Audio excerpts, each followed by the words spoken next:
Hello mga wonders! Welcome back to my channel. So in this video, ipapakita ko kung paano nyo ma-setup yung desktop computer. So tara ka-wonders, samahan nyo ako. Ano-ano ba yung mga parts na dapat nating i-setup? Monitor, system unit, keyboard, mouse, power cable, VGA cable, at ABR.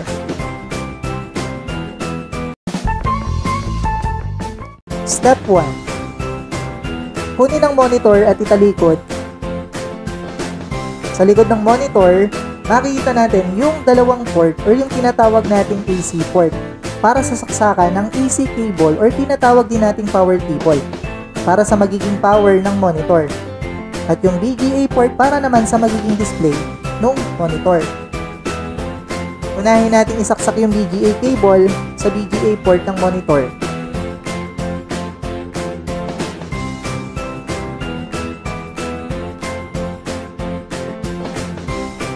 At pagkatapos, isaksak naman natin yung power cable sa AC port. Paalala, siguraduhin na madiin ang pagsaksak ng power cable.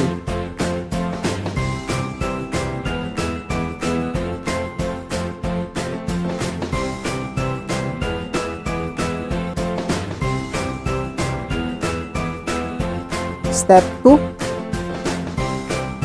System unit.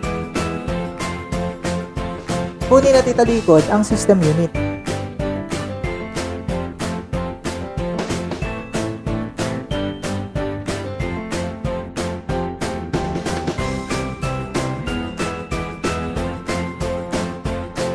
Sunod ay isaksak ang power cable sa AC port. Muling paalala, siguraduhin na madiin ang pagkasaksak or ang pagsaksak ng power cable.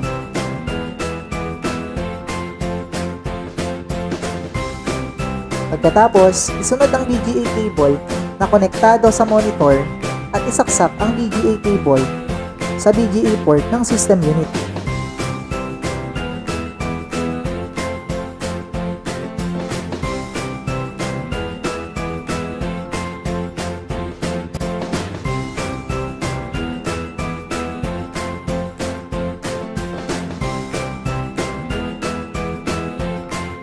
Step 3. Mouse. Isaksang mouse sa PS2 port ng system unit na kulay green.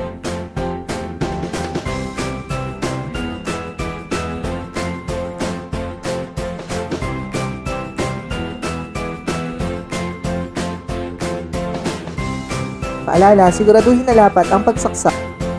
Step 4. Keyboard. Isaksak naman ang keyboard sa PS2 port ng system unit na kulay purple.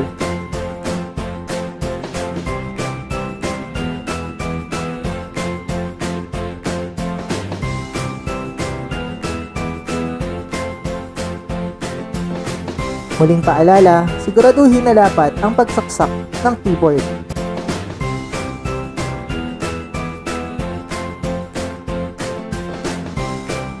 At pagkatapos, pwede mo nang iayos yung mga cable.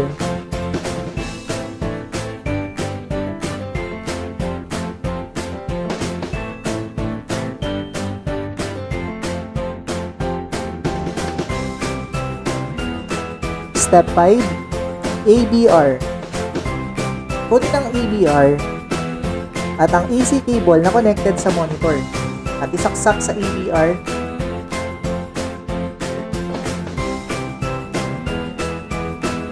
Pagkatapos, kunin naman ang AC cable na connected sa system unit at isaksak sa ABR.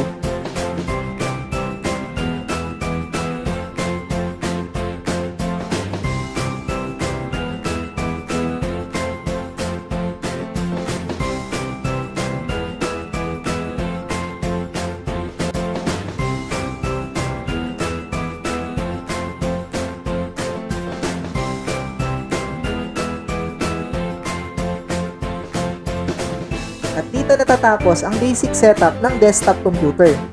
Pwede mo nang buksan at itest ang desktop computer.